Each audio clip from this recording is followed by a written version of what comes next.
Hello students. आज का हमारा नया टॉपिक है requirement analysis and design and specification in software engineering. Means आज हम सीखेंगे SRS, सॉफ्टवेयर रिक्वायरमेंट स्पेसिफिकेशन, जिसका फुल फॉर्म है SRS।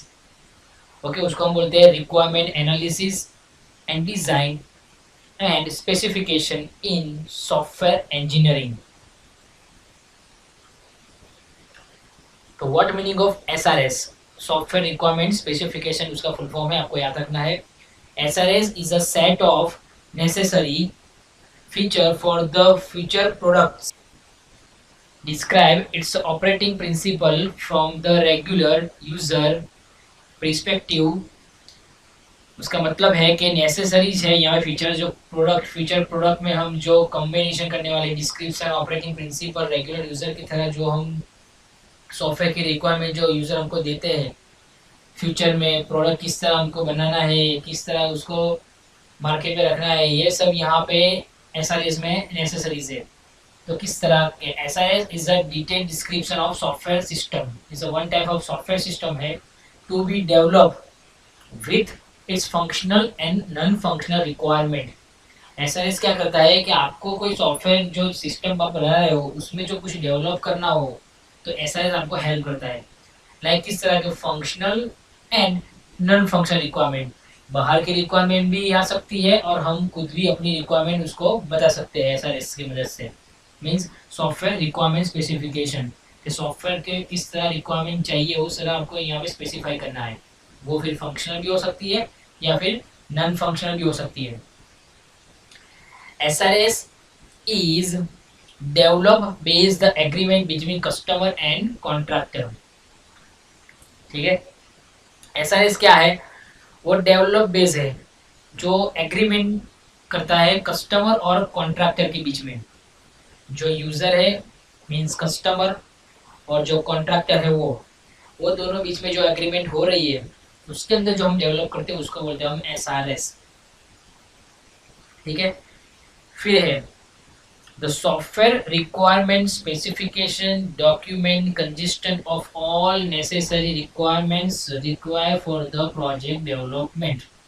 उसका मतलब क्या है कि आप जो भी प्रोजेक्ट डेवलप करने जा रहे हो तो उसको जितनी भी रिक्वायरमेंट आपको यहाँ पे लिखी हुई है, कस्टमर ने जो बताई है उसके हिसाब से आपको यहाँ पे डॉक्यूमेंट कंसिस्टेंट बनाना है। ये जो भी है वो रिक्वायरमेंट के हिसाब से यहाँ पे सॉफ्टवेयर वर्कआउट करना है, आपको डॉक्यूमेंट बनाना है।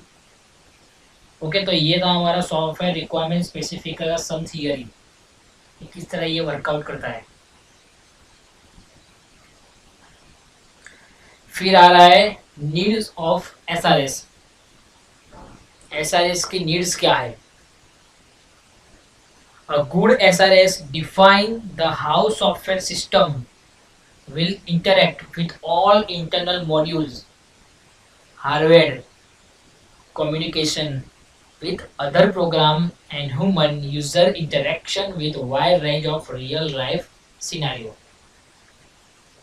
यहाँ पे क्या है, आपको SRS अच्छा डिफाइन करना हो तो सॉफ्टवेयर सिस्टम जो है वो interact with internal module, means हम जो कोड कर रहे हैं उसका इंटरनल जो मॉड्यूल है वो, फिर हार्डवेयर, फिर कम्युनिकेशन विथ अदर प्रोग्राम्स के साथ जो कम्युनिकेशन कर रहे हो लाइक यूजर ह्यूमन, उसके साथ इंटरेक्शन कर रहे हो तो वो इंटरेक्ट आपको करना है, जो आपको अच्छा सा SRS आपको डिफाइन करना हो तो। और लास्ट में क्या लिखा है, wide range of real life scenario.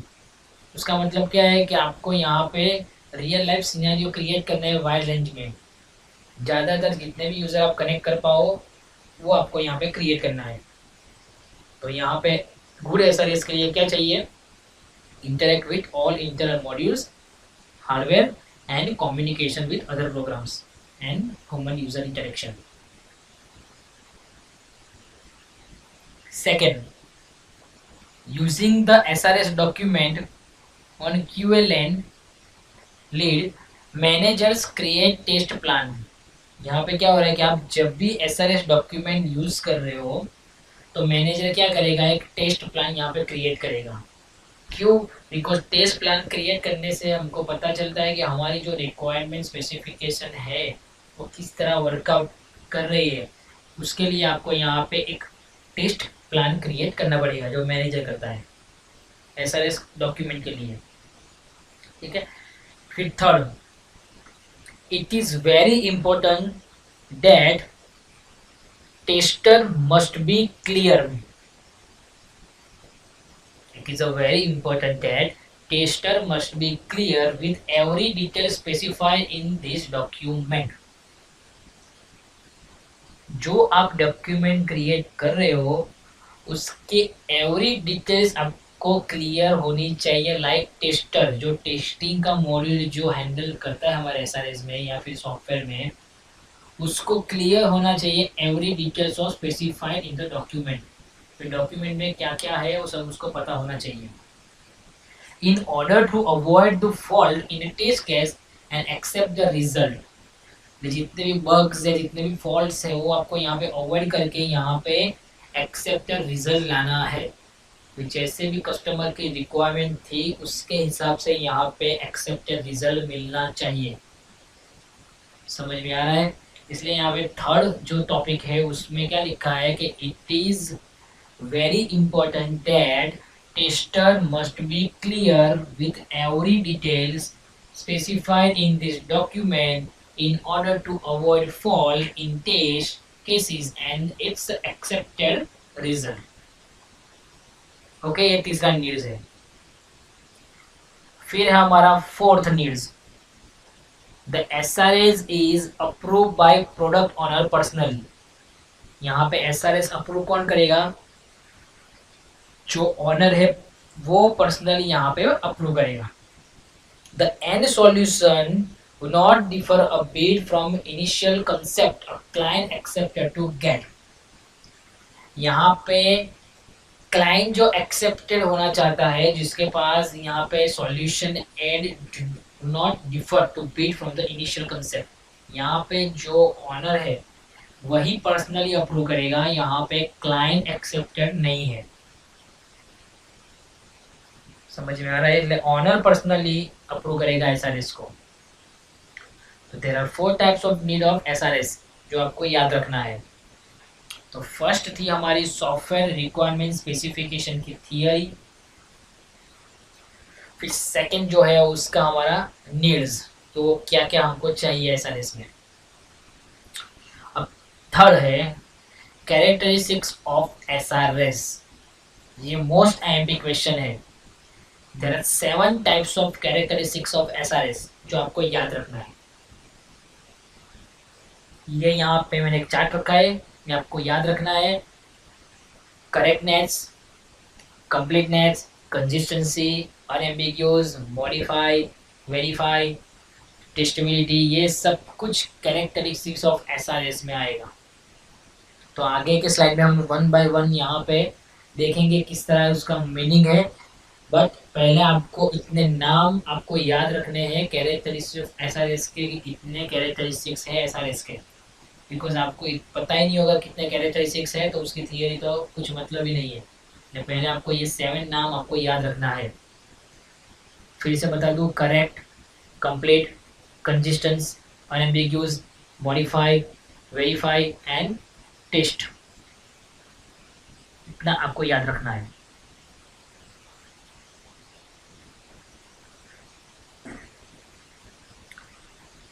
Okay, तो अब स्टेप बाय स्टेप हम देखते हैं किस तरह उसका थियरी है। तो first of all correctness. User review is used to ensure that correctness of requirements stated in the SRS. SRS is said to be correct if it cover to all the requirements that are actually accepted from the system. जो भी customer requirement दे रहा है वो requirement पहले तो correct होनी चाहिए जो एसआरएस को स्टार्ट करने के लिए हमको ज़रूरत है। फिर वो करेक्ट होने के साथ साथ रिक्वायरमेंट जितनी भी है कस्टमर की वो कवर होनी चाहिए एक्सेप्टेड फ्रॉम द सिस्टम। जो हमारा जो सिस्टम है उसके साथ एक्सेप्टेड होना चाहिए कि जो रिक्वायरमेंट है वो और सिस्टम हमारी कर पाएगी या ना कर पाएगी। बिकॉज कस्टमर की रिक्वायरमेंट कभी हाई भी हो सकती है जो सिस्टम अलाउ नहीं कर पाएगी। तो पहले आपको रिक्वायरमेंट देखनी है कि हमारा सिस्टम उसको एक्सेप्ट करेगा, और वो रिक्वायरमेंट कैसी होनी चाहिए, करेक्ट होनी चाहिए, उसको बोलते हैं हम correctness. Okay, second, completeness. Completeness of SRS indicate every sense of complete, including the numbering of the all pages, resolving the determined parts to such extent possible, as well converting all the functional and non-functional requirement properly. जैसा नाम है वैसा ही काम है।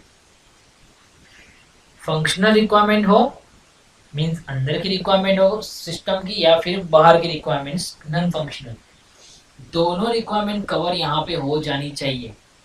तो आप SRS indicate कर रहे हो तो एवरी चीज आपको देखना है कि सब कुछ यहाँ पे इंक्लूडिंग है, नंबर ऑफ पेजेस इंक्लूडिंग है, रिसॉल्विंग हो रहा है, पार्ट्स यहाँ पे पॉसिबल है कवरिंग करना, वो सब कुछ यहाँ पे आपको देखना है कंप्लीटनेस में।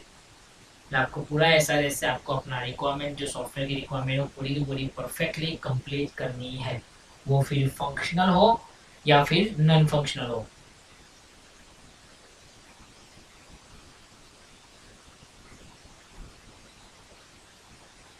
Third, consistency. कंसिस्टेंसी क्या है? Requirements in SRS are said to be consistent if there are no conflict between any set of requirements. Example of conflict include difference in terminology, use the separate place, logical conflict like time period of report generation etc. उसका मतलब क्या है कि consistency मतलब क्या है कि हम जो रिक्वायरमेंट एसआरएस में रखी है वो consistence if there are no conflict between set of requirements. यहाँ पे कोई रिक्वायरमेंट में आपको कंफ्लिक्ट नहीं करना है। क्या क्या आपने एग्जांपल यहाँ दिया हुआ है, एक conflict include difference in terminology, use like separate place, logical conflict like time period of report generation, कि इतने टाइम में खत्म करना है उसका जनरेशन। ओके, ये सब चीज यहाँ पे एसआरएस में आपको किस तरह रखनी है कि कंसिस्टेंसी रखनी है कि कुछ भी यहाँ पे प्रॉब्लम नहीं होना चाहिए। जो रिक्वायरमेंट है उसमें कोई कंफ्लिक्ट नहीं होना चाहिए, जो बोला है उसके हिसाब से यहाँ पे कंसिस्टेंसी आपको रखनी है अपने सॉफ्टवेयर में, इसको बोलते हैं हम कंसिस्टेंसी। और फोर्थ आ रहा है हमारा अनएम्बिग्यूसनेस। उसका मतलब क्या है?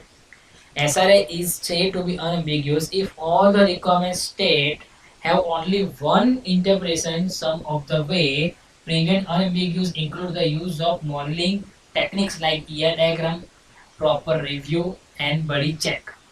यहाँ पे क्या हो रहा है कि आप जो सॉफ्टवेयर बना रहे हो SRS में रिक्वायरमेंट के हिसाब से, उसमें आपको क्या करना है कि अनएम्बिग्यूस मॉडलिंग टेक्निक आपको यूज करनी है। लाइक कौन से ER डायग्राम क्रिएट कर सकते हो, उसका प्रॉपर रिव्यू बना सकते हो, बड़ी चेक दे सकते हो।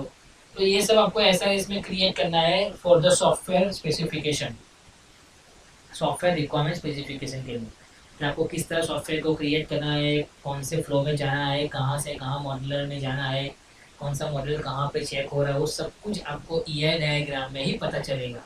तो यहाँ पे ऐसा बोल रहा है कि SRS में आप अनएम्बिग्यूस यूज कर लो, उसके हिसाब से आपको पता चलेगा डायग्राम के हिसाब से आपको कहाँ पे चेक करना है, कहाँ पे अनचेक करना है। ओके, तो ये था हमारा अनएम्बिग्यूसनेस।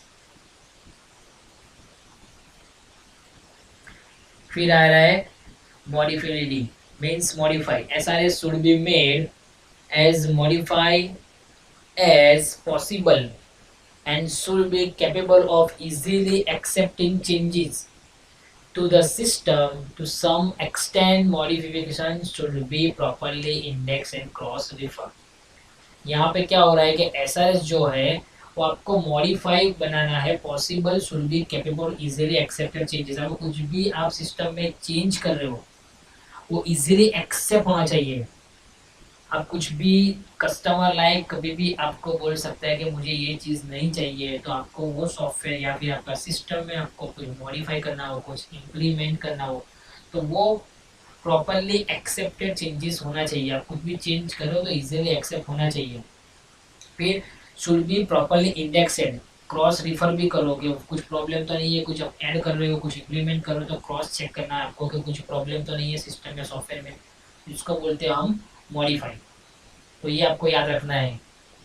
ओके, फिर है verifiability, means verify. SRS is verified if there existing a specific technique to quantifiability measure the extent to which every requirement is made by the system. For example, requirement starting that the system must be user friendly is not verified and the listing such requirements should be avoided. Example देखने से ही पता चल जाता है कि यहाँ पे क्या हो रहा है।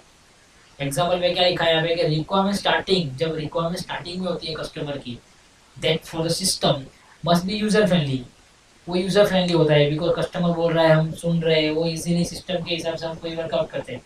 बट इज नॉट वेरीफाइड, हम उसको वेरीफाई नहीं करते, तो listing such requirement should be avoid, हम कुछ कुछ रिक्वायरमेंट उसको अवॉइड कर देते हैं।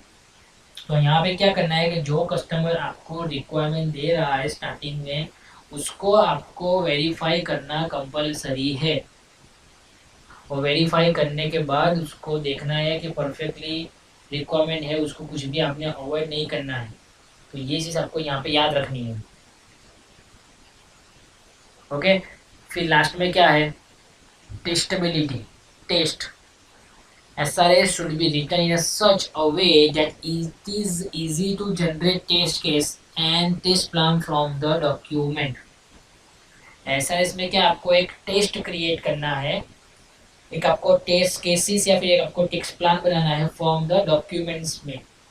आपको रिटर्न में लिखना है कि इजीली कैसे मैं टेस्ट केस करूँ, मैं कैसे उसको प्लान कर रहा हूँ, किस तरह मेरा सॉफ्टवेयर क्रिएट हो रहा है, किस तरह मेरा सिस्टम जा रहा है, उसको आपको राइटिंग में टेस्ट केस या फिर टेस्ट प्लान से आपको डॉक्यूमेंट में क्रिएट करना है रिटर्न में।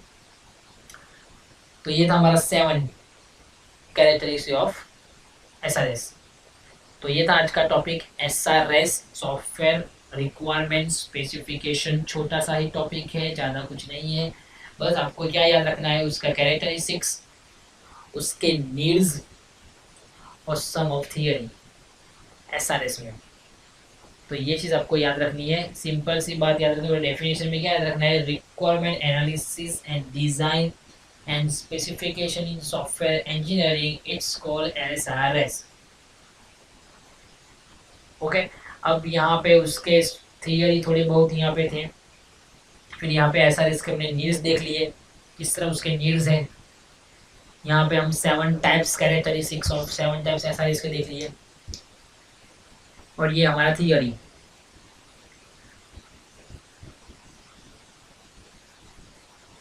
ओके, और ये है हमारा असाइनमेंट क्वेश्चंस। पहला क्वेश्चन है full form of SRS and second question है 2 कैरेक्टरिस्टिक्स ऑफ SRS।